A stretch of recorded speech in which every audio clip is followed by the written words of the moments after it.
Good morning, everybody, or good evening, or good afternoon, or good night, depending on what time you're watching this. It is April 4th, Tuesday, 2023.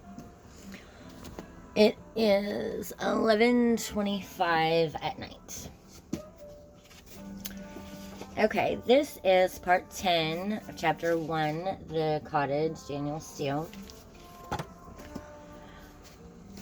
Coop was driving the Bentley Azure convertible the dealer had just loaned him for several weeks. It was a splendid machine and suited him to perfection. He was playing a CD of La Boheme as he came around the last curve and stopped the car in front of the house. He was breathtaking, a handsome man with chiseled features and a cleft chin. He had deep blue eyes, smooth fair skin, and a full head of immaculately trimmed and combed silver hair.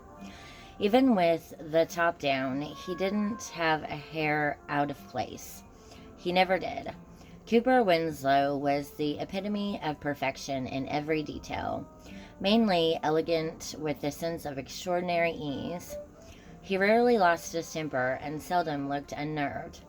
There was an air of aristocratic grace about him, which he had perfected to a fine art and came naturally to him. He was from an old family in New York with distinguished ancestors and no money, and his name was his own.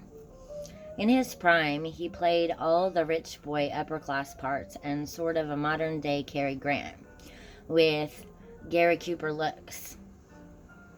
He had never played a villain or a single rough part, only playboys and dashing heroes in impeccable clothes, and women loved the fact that he had kind eyes. He didn't have a mean bone in his body. He was never petty or cruel. The women he dated adored him, even long after they left him. He somehow nearly always managed to engineer it so that they left him when he had enough of them.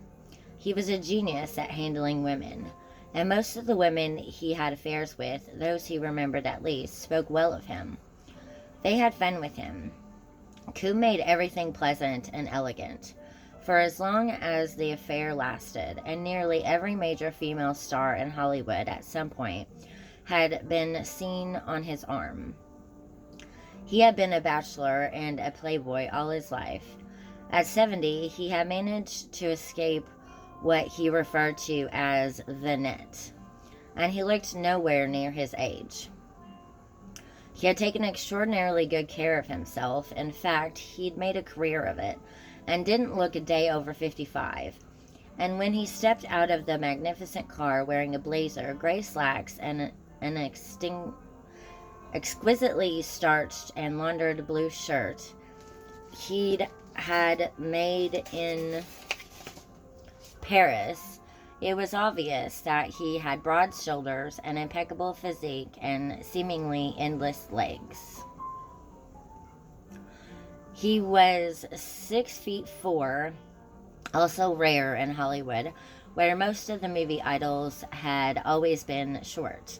But not Coop, and as he waved at the gardeners, he flashed not only a smile which showed off perfect teeth, but a woman would have noticed that he had beautiful hands. Cooper Winslow appeared to be the perfect man, and within a 100-mile radius, you could see how charming he was. He was a magnet to men and women alike. Only a few people who knew him, like Abe Bronstein, were impervious to his charm. But for everyone else, there was an irresistible magnetism, a kind of aura about him that made people turn and look and smile and with awe. If nothing else, he was a spectacular looking man. That's all for part 10 of chapter 1, The Cottage, Daniel Steele. Thank you for watching.